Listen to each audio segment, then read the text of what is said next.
Alors, je me présente en deux mots. Pierre-Louis Germain, je suis journaliste au revenu, spécialisé sur le secteur santé, les biotech et les medtech. À mes côtés, Stéphane Boissel, Bonjour. directeur général de TXL. Votre société est une biotech, une société qui développe des médicaments. Elle a été créée en 2001 et elle a été introduite en bourse beaucoup plus tard, puisque c'était il y a un peu plus d'un an, en 2014. Alors, votre société développe des thérapies innovantes à partir d'une plateforme technologique originale qui s'appelle Astria, qui est une plateforme de thérapie cellulaire. Vous avez déjà un produit qui est actuellement en développement chez l'homme, dans le cadre d'une assez grande étude clinique qui s'appelle OvaSave, qui cible la maladie de Crohn. Alors, comment fonctionne ce traitement, puis plus généralement votre technologie? Comment vous espérez vous différencier des thérapies et des biothérapies existantes dans cette maladie déjà, et puis dans les autres d'une manière générale? Donc nos produits sont des produits d'immunothérapie cellulaire qui sont à base de cellules T régulatrices. Et les cellules T régulatrices ont des propriétés pour lutter contre les maladies auto-immunes et inflammatoires, dont la maladie de Crohn. Dans la maladie de Crohn, on utilise ce produit une fois que les patients ont échappé à toutes les lignes de traitement existantes. Et grâce à son positionnement et son mécanisme d'action particulier, original, on a pu obtenir, en tout cas dans une première étude clinique, des résultats intéressants qui, à ce stade de la maladie, et après toutes ces lignes de traitement, n'avaient jusqu'à maintenant connu aucun succès. Par rapport dans cette maladie, par rapport à des biothérapies, comment agit OvaSave? Quelle est peut-être la différence d'action, si on peut l'expliquer simplement, sans être trop technique? D'abord, c'est de l'immunothérapie, donc c'est quelque chose de relativement naturel, on va dire. Vous prélevez des cellules chez les patients et que vous transformez ensuite pour les... À partir des propres cellules du patient ou des cellules du système immunitaire du patient, on fabrique un médicament qu'on réinjecte. Une fois que ce médicament est réinjecté, en fait, on réinjecte des cellules T régulatrices qui sont spécifiques d'un antigène donné, qui vont migrer vers les sites d'inflammation, puisque la maladie de Crohn se manifeste essentiellement par une inflammation au niveau de l'intestin. Et une fois qu'elles seront dans l'intestin en présence de l'antigène, elles vont s'activer et, par un mécanisme d'action assez complexe, multiforme, lutter contre l'inflammation et faire baisser cette inflammation jusqu'à ce qu'elle disparaisse. On rééduque le système immunitaire du patient. Voilà, on rebalance, on réeffectue, on remet à zéro la balance de son système immunitaire. Alors, OvaSave, donc ce produit, on l'a dit, c'est une étude clinique de phase intermédiaire. Il y a un peu plus de 140 patients en Europe. Où on en est du développement clinique? Quelles sont les prochaines étapes avec OvaSave? Alors, on espère pouvoir redémarrer l'essai clinique qui a été mis sur pause en raison de problèmes industriels récents à partir du deuxième trimestre de 2016. Et nous attendons, comme déjà annoncé, les résultats de cette étude de fin 2017. Il y aura une étude clinique finale après, pas forcément en fonction des résultats? Alors, il faudrait qu'on ait vraiment des résultats extrêmement spectaculaires pour pouvoir enregistrer le produit après cette étape. Donc, en toute logique, il devrait y avoir une dernière étape qu'on appelle la phase 3, qui est la dernière phase avant l'enregistrement du produit. Alors, juste un petit point sur ces soucis industriels dont vous avez parlé. Vous aviez un site de production à Besançon qui servait à produire ces lots cliniques. Il a été, vous l'avez fermé le mois dernier. Alors, est-ce que c'est plusieurs mois d'interruption? Est-ce qu'il y a un retard, un coût supplémentaire? Comment la société va absorber ça? Le retard, il a déjà été annoncé. J'en ai tenu compte dans ce que je viens de vous dire comme délai. Un coût supplémentaire, non, puisqu'on avait un site d'abord qui était un site temporaire, donc qui n'avait pas vocation à durer, et dont le coût est très largement supérieur au coût de sa fermeture. Donc le coût d'opération de ce site était devenu, compte tenu des contraintes réglementaires, beaucoup trop important, et il était devenu anti-économique de maintenir ce site. Votre stratégie industrielle aujourd'hui, c'est de la sous-traitance? C'est de ne plus avoir d'industrie.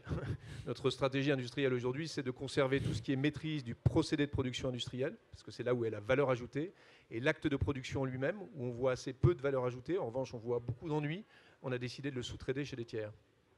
Alors, on a parlé de votre plateforme de thérapie cellulaire, Astria. Vous avez communiqué cette année sur une seconde plateforme de développement thérapeutique qui cible les CAR T régulateurs, c'est-à-dire les antigènes chimériques de lymphocytes T régulateurs. Cette plateforme s'appelle Antria. Vous avez très récemment annoncé un accord avec une université israélienne qui est pionnière dans ce domaine. Est-ce que vous pouvez nous en dire un peu plus de cette technologie, puis des enjeux de cet accord? Bien sûr. Donc notre première plateforme Astria était composée de cellules, on va dire naturelles, qui étaient spécifiques de certains antigènes, mais qui étaient soit des antigènes du soi, soit des antigènes environnementaux complètement naturels. Cette deuxième plateforme va nous permettre d'ingénierer les cellules pour leur faire plus de choses ou des choses différentes que ce que nous permettait la première plateforme. Donc quelque part, c'est une plateforme ou une technologie complémentaire de notre première technologie ou de notre première plateforme qui va nous permettre vraiment d'accroître de manière très significative le potentiel de l'approche de Tixel. Alors, on a Astria d'un côté, Antria. À chaque fois, pour ces deux plateformes, vous ciblez des pathologies auto-immunes et inflammatoires. Donc ça fait quand même un spectre de pathologies qui est extrêmement large. Est-ce que ces deux plateformes, elles sont complémentaires? Est-ce qu'elles vont simplement se succéder dans le temps? Finalement, c'est la deuxième génération de la première. Comment vous voyez les choses? Alors elles sont complémentaires, l'une n'a pas vocation à prendre le dessus sur l'autre et notre stratégie de développement elle est très simple. On n'a pas ambition de mettre un nouveau projet ou produit en clinique chaque année et ce nouveau projet ou ce nouveau produit viendra de l'une ou de l'autre en fonction des caractéristiques du dit produit et des caractéristiques de la pathologie visée, puisque selon la pathologie, on pourra adresser avec des cellules antigènes spécifiques ou on aura besoin de modifier génétiquement les cellules pour adresser certaines pathologies. Donc ce sera en fonction de la pathologie. Il y a combien d'indications que vous pourriez viser d'ici la fin de la décennie? Prenons si tout se passe bien et si vous en avez les moyens. Alors je crois que tout est une question de moyens, parce que le potentiel chez Tixel, il est là. Nos deux premiers produits représentent qu'une fraction de notre potentiel, moins de 5%, j'aime à dire. Et aujourd'hui, les maladies auto-immunes et inflammatoires, c'est plus de 80 pathologies différentes, c'est plus de 5% de la population mondiale affectée d'une façon ou d'une autre.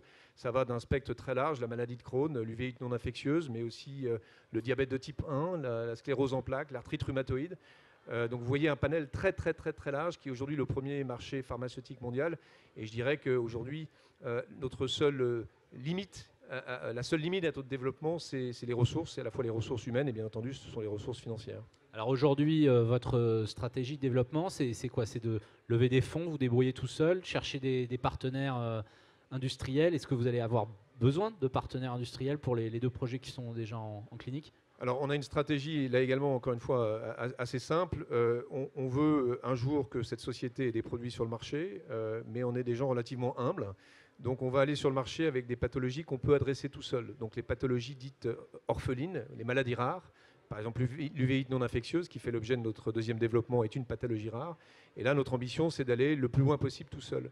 Après, il y a des indications pour lesquelles il y a un environnement concurrentiel qui est tel que ce serait pas raisonnable pour nous d'y aller seuls. La maladie de Crohn en est une. La sclérose en plaques aussi, l'arthrite rhumatoïde, le diabète de type 1. Et donc pour ces pathologies qui ont une très forte intensité concurrentielle, avec énormément de développement en cours, notre stratégie, c'est de nouer des partenariats stratégiques avec des grandes de l'industrie pharmaceutique ou biotechnologique. Ces partenariats, ils pourraient être annoncés, signés à brève échéance, ou il va falloir que vous développiez encore vos programmes pour espérer les décrocher? Non, alors je ne vais rien vous promettre, mais je peux vous donner notre objectif. Donc notre objectif, je vous l'ai dit tout à l'heure, en termes de développement de produits, c'est un nouveau produit par an en clinique. Et nous avons également, d'un point de vue business, l'objectif à partir de l'année prochaine d'avoir un nouveau partenariat par an. Est-ce qu'on arrivera à tenir cet objectif? Je ne le sais pas, mais en tout cas, c'est un objectif stratégique majeur. Alors, côté finance, bon, vous avez annoncé un placement privé de 8 millions d'euros en juillet dernier auprès d'investisseurs internationaux. Alors, question simple, est-ce qu'il y a un fort appétit des investisseurs, notamment américains, pour votre technologie? Est-ce qu'ils la comprennent ou est-ce qu'il faut tout leur expliquer? Vous êtes pionnier et puis bon, il faut expliquer aux investisseurs ce que c'est pour leur donner envie. Comment ça se passe? Alors il faut toujours expliquer, mais ça devient de plus en plus facile, à la fois auprès des acteurs industriels et des investisseurs spécialisés dans ce domaine. Et ça devient de plus en plus facile puisqu'il y a eu depuis 3-4 ans, vous l'avez vu sur le marché, l'émergence de technologies dites de CAR-T avec des champions. On a un champion national en France qui s'appelle Selectis, il y en a un en Belgique qui s'appelle Celiad, et il y a des petites sociétés aux États-Unis qui sont devenues des sociétés valant plus de 3 ou 4 milliards, comme Juno ou Kite. Ouais. Et les investisseurs, bien entendu, avec ces succès, ont gagné énormément d'argent. De plus en plus d'investisseurs ont été attirés par ce secteur. Et toutes ces sociétés travaillent sur une population cellulaire, les cellules T effectrices, et se sont dit, une fois que ce secteur a été bien travaillé à la fois par l'industrie et les investisseurs, correctement valorisées en bourse, parce qu'il y a des valorisations assez considérables qui ont été atteintes par ces sociétés, eh bien, elles ont assez naturellement cherché quel va être le prochain champ à explorer avec des technologies similaires. Et là, elles se tournent assez naturellement vers nous. Donc, il y a un travail pédagogique qui est de plus en plus facile à faire. Vous êtes en fait à l'autre extrémité du spectre des cartes, des antigènes chimériques. On se considère comme étant les Juno ou les Kite des cartes IREG. Juno, c'est 5 milliards de dollars de capitalisation boursière. C'est dans le cancer, les cartes effectivement, c'est dans le cancer. Et vous êtes dans les maladies auto-immunes. Absolument. Vous avez des concurrents sur ce terrain Absolument aucun. D'accord, donc vous êtes un vrai pionnier. Oui. Alors, la société disposait de 14 millions d'euros de trésorerie à fin septembre, si je ne me trompe pas. Donc, ça vous laisse une autonomie financière que vous estimez à combien de temps? En gros, on passe 2016. Comment allez-vous gérer cette situation? Il va falloir impérativement refinancer la société en 2016 les sociétés comme les nôtres, elles se financent de deux façons. Soit elles font appel au marché, et là, il n'y a plus de tabou. Maintenant, la plupart des sociétés font régulièrement appel au marché. Et la deuxième façon, ce sont les partenariats stratégiques dont on a parlé tout à l'heure, qui généralement d'abord apportent du cash, puisqu'on est payé en échange des transferts de technologie. Et ensuite, ces sociétés avec lesquelles nous nouons ces partenariats absorbent les dépenses de R&D liées au programme qui fait l'objet de ces partenariats. Donc pour répondre à votre question, on n'a pas de projet aujourd'hui de refinancement à court terme, mais le refinancement viendra, et il viendra soit à travers des partenariats, soit à travers du refinancement sur le marché, soit un mix des deux. Alors, s'il y a des questions dans la salle, il nous reste quelques minutes, on peut prendre une ou deux questions. N'hésitez pas. Sinon, je vais simplement vous demander quels sont un petit peu les rendez-vous, les grands rendez-vous que vous pouvez donner à vos actionnaires sur 2016. Vous êtes sur des projets qui sont de long terme, mais voilà, est-ce qu'il y a des catalyseurs et des rendez-vous importants en 2016? On en a évoqué quelques-uns. Sur le plan clinique, sur le plan industriel, financier? Alors, on a 4 grands rendez-vous, en tout cas je l'espère, en 2016. 2 qui sont, on va dire, sous notre contrôle. L'un qui est de reprendre l'étude de phase 2 sur Ovacev à partir du moment où on va pouvoir reproduire chez un tiers, chez un manufacturier, le produit pour le réinjecter dans l'étude clinique. Et ça sera le deuxième trimestre de 2016. Le deuxième rendez-vous qui est à peu près à notre main, c'est la première dose sur l'homme avec le deuxième produit, Coltireg, qui s'adresse à l'uvéite non infectieuse. Donc ça, c'est sur la plateforme Astria, la plateforme historique. Absolument. Et des choses qui sont un peu moins sous notre contrôle, qui sont plus des objectifs. C'est on devrait pouvoir publier des données de preuve du concept sur la deuxième plateforme, la plateforme Antria, donc de CAR-Tireg. Et puis, encore une fois, si tout va bien, si on fait bien notre travail et si on a un peu de chance, je l'espère, un nouveau partenariat industriel stratégique. Alors, ce partenariat concernera la plateforme Astria. L'un ou l'autre, puisqu'il n'est pas impossible qu'on noue des partenariats dits précoces. Qu'est-ce qu'on peut espérer sur Antria? C'est quoi? C'est déjà des données cliniques Non, ce n'est pas des données cliniques. Concrètement, c'est... Non, ce sont des données de preuve du concept, avec ce qu'on appelle des constructs, c'est-à-dire des constructions avec un antigène chimérique donné. D'accord. Donc ce sont des données précliniques qui pourraient servir à... De preuve du concept, mais je vous rappelle que nos voisins de Selectis, nos voisins et amis de Selectis ont eu une inflexion de valeur très significative quand il y a 1 an et demi, ils ont annoncé des données de preuve du concept préclinique. Et encore plus il y a quelques semaines. Et encore plus il y a quelques semaines avec le premier résultat clinique. À long terme, la stratégie de TXL, ce sera quoi? Est-ce que vous allez... tout licencier, tout mettre sous licence, faire vraiment une pure société de recherche et de développement? Est-ce qu'il y a des produits, des programmes que vous pourriez conserver pour vous avec des droits commerciaux? Est-ce que vous avez déjà une idée de ce qui pourrait être conservé? Oui, je vous l'ai un peu dit tout à l'heure. Donc notre stratégie, c'est pour les indications orphelines, donc des indications qui sont à la mesure de nos moyens et de nos ressources. Nous comptons aller le plus loin possible et éventuellement jusqu'au marché. Jusqu'à la commercialisation. Jusqu'à la commercialisation. Et pour les grosses indications, on préférera nouer des alliances avec des tiers qui, avec des ressources radicalement différentes des nôtres, mèneront ces combats, on va dire, jusqu'au bout. Votre valorisation boursière, elle est encore inférieure à 100 millions d'euros. Ça vous inspire quoi? Est-ce que vous n'êtes pas maître de cette valorisation, mais c'est quoi? Il manque encore des preuves pour pour réveiller l'intérêt des investisseurs? Il manque des références, peut-être des comparables? Moi, je pense qu'il y a... Non, les comparables, on les a, malheureusement, ils sont beaucoup aux États-Unis. Encore une fois, on n'a pas de concurrents en tant que tel. En revanche, on a des référents technologiques comparables qui sont ces sociétés dans les cartés qu'on évoquait tout à l'heure. Kite, Juno, Bluebird. Exactement. Donc je pense qu'il y a un mix de deux choses. D'abord, c'est vrai qu'on n'a pas non plus les mêmes données cliniques que ces gens-là. On est peut-être probablement, on va dire, 2 à 3 ans derrière en termes de validation clinique. Donc ça joue. Néanmoins, je pense que si on était sur un marché avec plus de référents technologiques comme celui-ci, on serait probablement mieux valorisé. Voilà, donc je pense que c'est un mix des deux.